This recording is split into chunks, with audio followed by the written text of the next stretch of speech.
Bismillahirrahmanirrahim. Assalamualaikum warahmatullahi wabarakatuh. Alhamdulillah. Untuk kesempatan video kali ini saya ingin mencoba berbagi wawasan soal tata cara ataupun ritual langkah-langkah membuka aura. Sebagaimana mungkin saudara sekalian sudah paham apa yang dimaksud dengan aura.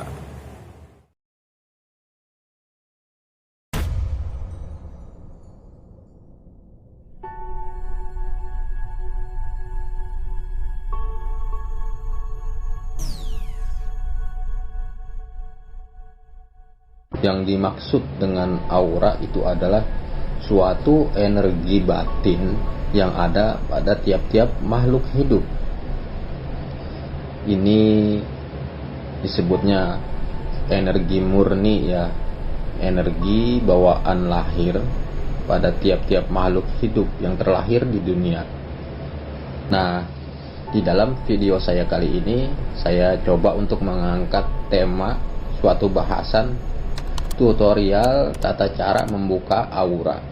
Yang jelas aura manusia ya, atau mungkin saya menyebutnya dengan nur batiniah, yaitu cahaya batin yang ada pada manusia. Sebenarnya sih ya, aura ini sudah ada, kenapa harus dibuka?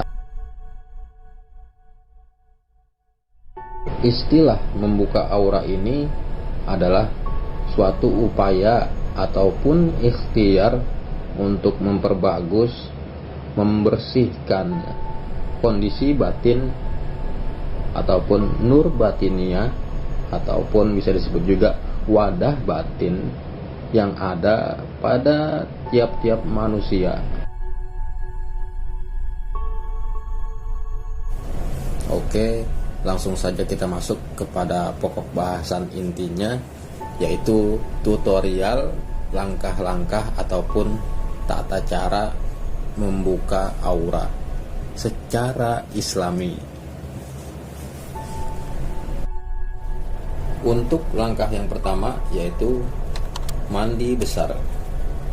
Lalu setelah itu langkah yang keduanya adalah sholat sunnah. Ini langkah-langkah ini berurutan ya. Pertama harus mandi dulu, mandi besar. Lalu setelah itu berwudu, lalu kemudian sholat.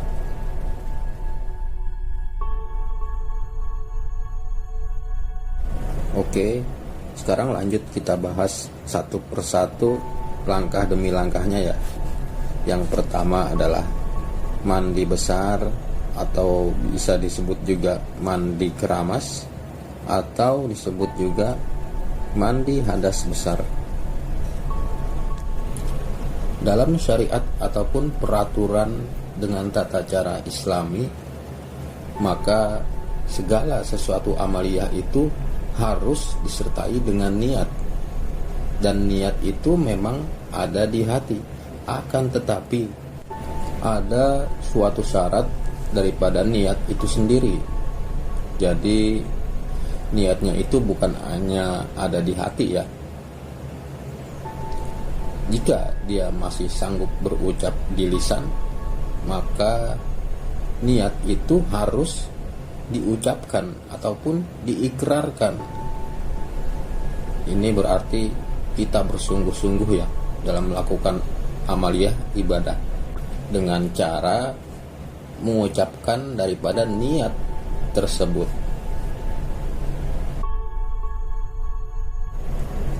Berikut ini adalah lafaz niat yang dibaca ketika kita mau mandi. Nawaitul ghusla li raf'il hadasil akbar fardhon lillahi ta'ala. Aku niat mandi mengangkat ataupun menghilangkan hadas yang besar, fardu karena Allah Ta'ala. Lafaz niat bacaan ini dibaca ketika kita sudah bersiap-siap mau mandi ya, sudah melepas pakaian semua, lalu kita menghadap air melihat air yang ingin dipakai untuk mandi, lalu kita baca niat tersebut, nawaitul ghusla liraf'il hadasil akbar fardhon lillahi ta'ala. Aku niat mandi mengangkat hadas yang besar, fardu karena Allah Ta'ala. Lafaz niat bacaan ini harus dibaca ya dengan lisan. Boleh bahasa Arabnya saja, atau mungkin jika belum lancar boleh dengan niat bahasa Indonesianya saja. Aku niat mandi mengangkat hadas yang besar, fardu karena Allah Ta'ala.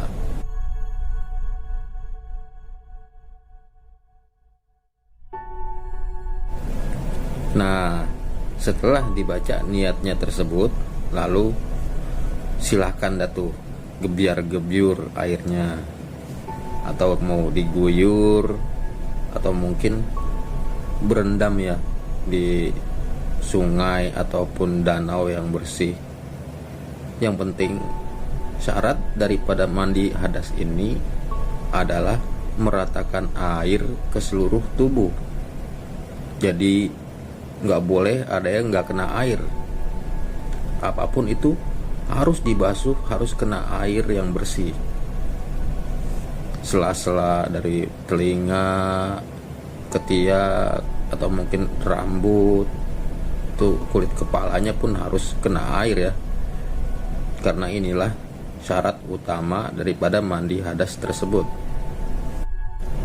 Dan ketika kita membasuh air ke seluruh tubuh sambil diratakan itu airnya ya, itu jangan berhenti untuk membaca sholawat Nabi. Allahumma sholli ala Sayyidina Muhammad wa ala ali Sayyidina Muhammad. Itu terus menerus dibaca ya, dari awal mandi sampai akhir mandi. Itu sambil meratakan air ke seluruh tubuh dengan kedua telapak tangan, atau sambil sabunan juga bisa ya. Ada satu lagi ya syarat tambahan, mungkin sebagai pelengkap ya. Ini kan disebutnya mandi keramas. Nah, jika memang ada sampo ya silahkan dikeramas sebagai syarat saja ya. Meskipun di kepalanya tidak ada rambutnya ya, alias botak, ya tetap saja coba dikasih sedikit sabun ataupun sampo di kepalanya, hanya untuk sebagai syarat pelengkap dengan sebutan mandi keramas. Atau kalau nggak ada sampo pakai sabun biasa juga boleh, nggak apa-apa, cuma sebagai pelengkap. Jadi komplit lah disebutnya mandi keramas.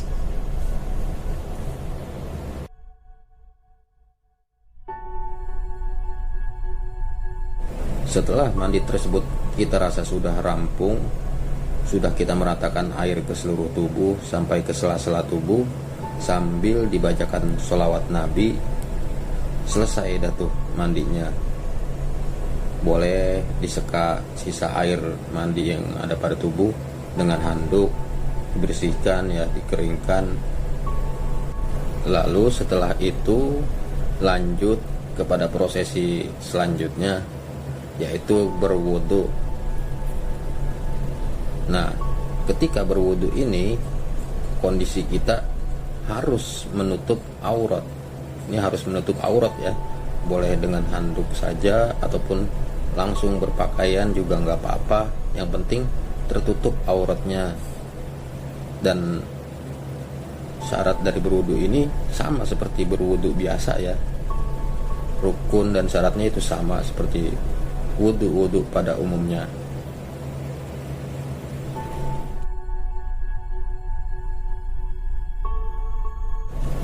Oke, selesai sudah langkah pertama kita dalam hal ritual membuka aura pada diri sendiri.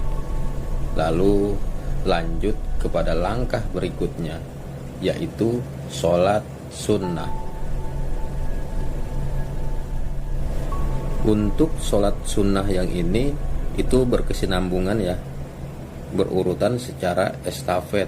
Jadi setelah mandi lalu berwudu lalu kemudian sholat sunnah, itu sholat sunnahnya tidak boleh ditunda-tunda. Misal nanti sajalah, besok pagi, besok malam, ini nggak boleh ya. Jadi habis mandi lalu berwudu lalu kemudian langsung sholat sunnah. Dan berikut ini adalah lafaz niat untuk sholat sunnah hajat. Usolli sunnatan hajati rok'ataini lillahi ta'ala. Aku niat sholat sunnah hajat 2 rakaat sunnah karena Allah Ta'ala. Ini kita pilihkan niat sholat sunnah hajat. Ini kan karena kita sedang berhajat ya, berhajat ataupun berniat untuk membuka aura ataupun membersihkan wadah zohir ataupun batin.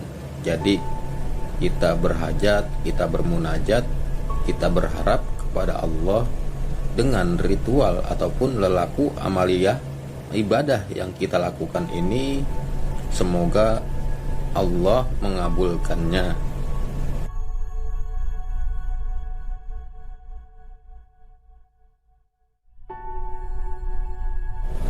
Oke, lanjut kita bahas tata cara sholat sunnahnya.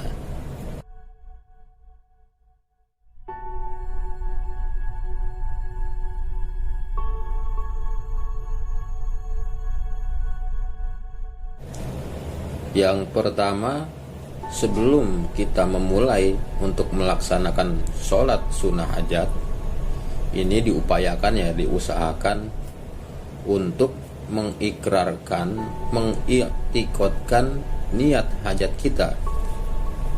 Jadi seperti berdoa ya, ini pas kita berdiri di atas sajadah sebelum membaca niat sholat hajat, ini kita ucapkan ataupun kita ikrarkan, mengiktikadkan niat hajat kita, yaitu seperti berdoa, ya Allah, aku niat berhajat dan berharap hanya kepadamu, agar semoga engkau membuka auraku, atau juga boleh agar semoga engkau membersihkan diri zohir dan batinku.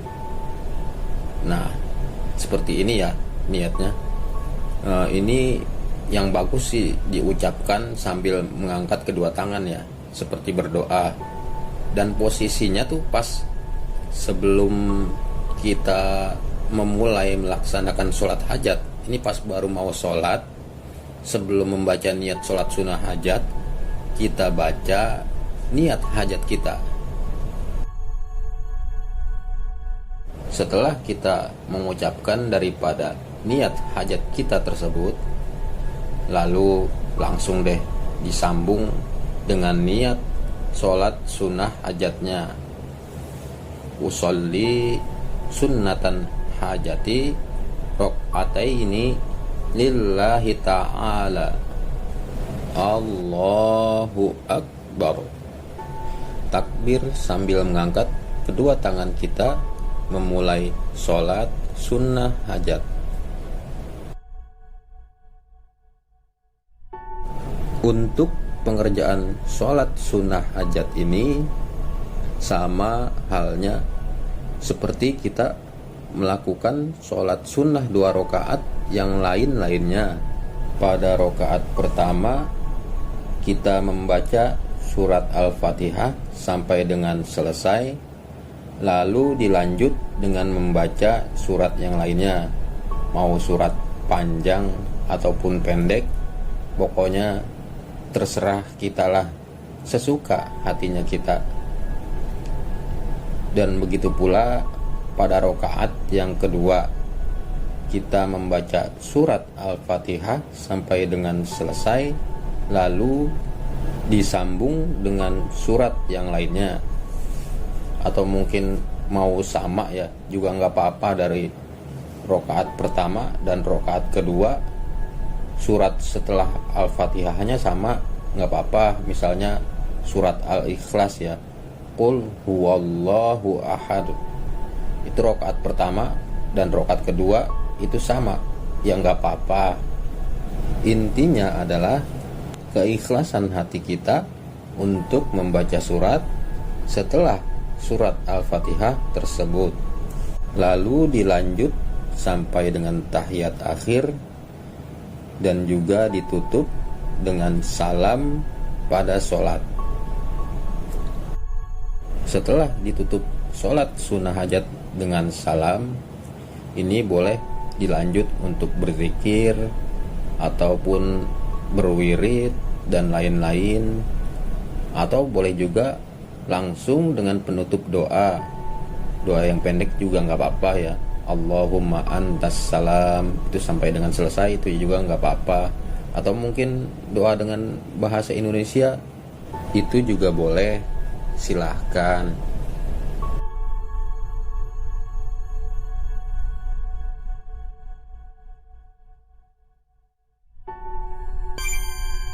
Demikianlah tutorial untuk membuka aura dari saya ini. Semoga apa-apa yang saya bagikan ini bermanfaat untuk kita semua. Jangan lupa untuk share dan bagikan video ini. Semoga menjadi ladang pahala dan amal jariah untuk kita semua. Lebih kurangnya saya mohon maaf. Wabillahi taufik wal hidayah. Wassalamualaikum warahmatullahi wabarakatuh.